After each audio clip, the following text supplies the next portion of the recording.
praising God keeps the fire burning. Dili ka pwede umingon nga, grabe dasigag yun na ako sa pag-alagad sa Ginoo, pero wala ka gasimba. Di ba siya pwede? Kaya ang tao nga, gakalayo sa iyang sa iyang espirituhanong bahin, sa iyang kinabuhi, di niya kapugngan nga dili maka-worship sa Ginoo. Ingon ang Bible, ayaw ninyo hununga ang panagtigom uban sa mga katawhan sa Ginoo. Manay gingon sa Hebrehanon. Sumuna nga dili ka pwede nga mingon nga human ka makaila sa Ginoo sa imong kinabuhi, mingon ka di lang kumusimba.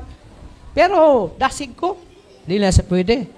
Ha? Kay kung dasig ka, dili ka pugngan nga ikaw mag-praise sa Ginoo tungod kay ang pag-praise sa Ginoo magapabilin, makatabang kanimo para ikaw padayon nga magakalayo sa imuhang espirituhanong kinabuhi according sa Ephesians chapter 5 verse 18 and 19.